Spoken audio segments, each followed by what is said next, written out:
Alright, quick tool video here about the Ryobi Cordless Miter Saw that you can pick up at Home Depot for $99. No cord required, uses regular Ryobi rechargeable tool batteries. So you can basically do any kind of woodworking or cuts anywhere, out in the field, you know, you name it. And I also want to show the differences between the 24-tooth blade that comes with the saw and the Freud 60-tooth blade, which I bought as an accessory. And we're going to get into a little bit about that and how to change the blade on a saw like this.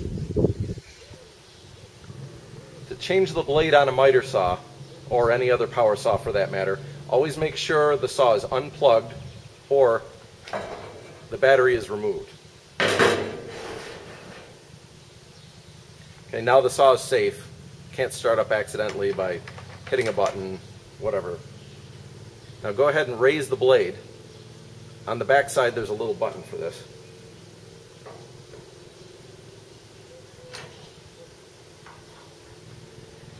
Take the included Allen wrench out, which is provided on this saw. There's also a little rubber grommet that holds it in, which is a great idea. Go ahead and lift the guard. Push the button on this side to lock the blade. The blade is now locked. Now lift the guard up further by loosening the bolt guard screw. That just pops out of the way from you. Keep holding the button to loosen the main blade bolt. The main blade bolt has a sticker here. It's reverse threaded, so you actually turn it to the right to loosen.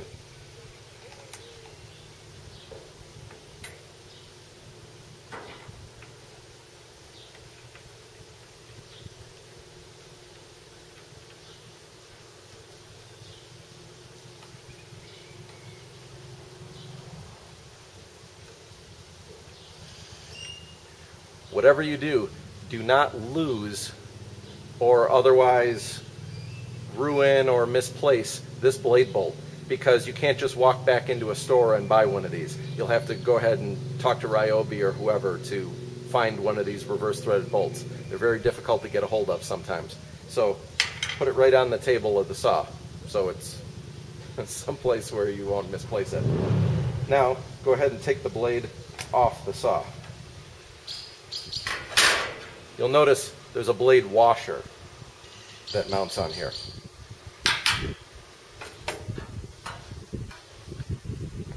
Now I just want to take some time to explain the blades. This Ryobi comes with a 24-tooth blade. Real large teeth, real crude. It's made for just cutting 2x4s really quick. And, you know, that's fine for people that don't need anything very accurate. So, the beauty of this small saw is it uses circular saw blades, which are $20 cheaper for replacement blades. So this Diablo 60 tooth was only $19, and this will make a very, very smooth cut. Notice the ultra-fine teeth. Now, when you go to put this back on the saw, you'll notice there's a big arrow on here that says rotation. What you want to do is, you want that blade to be rotating towards you on the saw. So, if you're looking at the saw from the left-hand side, it would be the unmarked side of the blade. You can see the marked side has the arrow. So, go ahead and put it on the saw.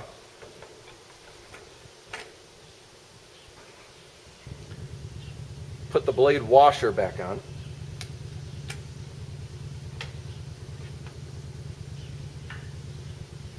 Put the blade bolt back in.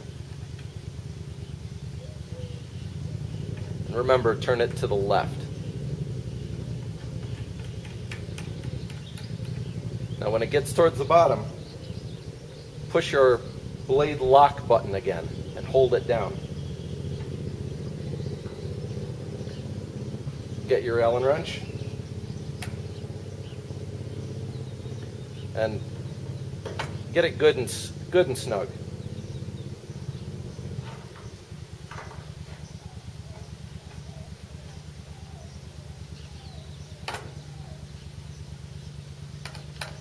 go ahead and lock the bolt cover back down again with the screwdriver tip.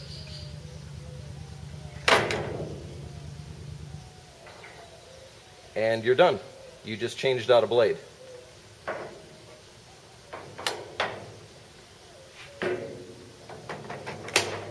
Put the battery back in the saw, and now it's ready to go.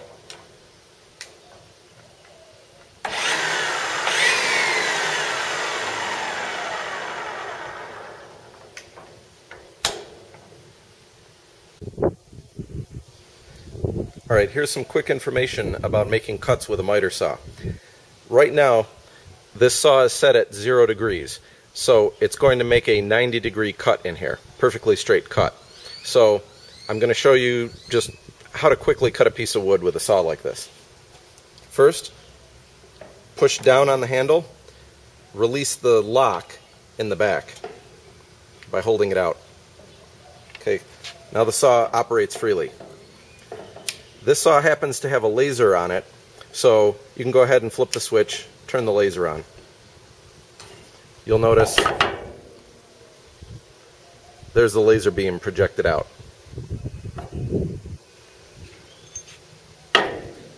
Now, one of the nice things about this saw, it has a small clamp that can attach to either side of the saw. It has a pin that allows it to go into the hole on either side of the saw. So you've got a clamp here to hold the wood, or you can move it onto this side and it will also hold the wood for you.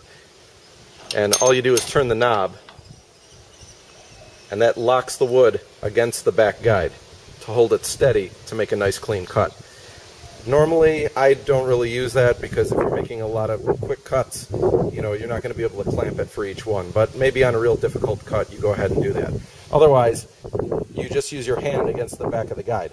Make sure it's always out of range of the laser, because that's where the blade's going to cut, right in this green area.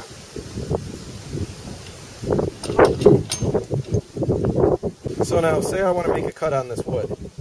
What I do is take your choice of measuring device, in this case a T-bevel,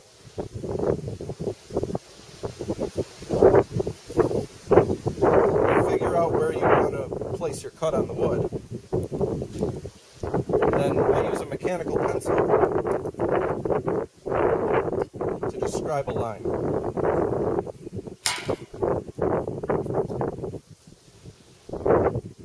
Now, go ahead and place that on the saw. You're going to see the laser. Now, you have to test and see where your saw cuts with this particular laser. Mine cuts a little bit to the right, which is as it should be. So, I don't put the laser directly on the pencil line that I created. I put the laser slightly to the left.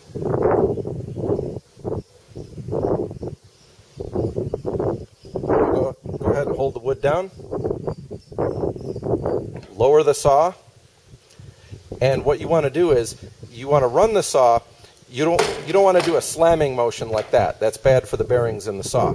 You just want to turn it on right above the wood and then let the blade sink in and do the cut for you. So we go ahead and operate and lower it very slowly.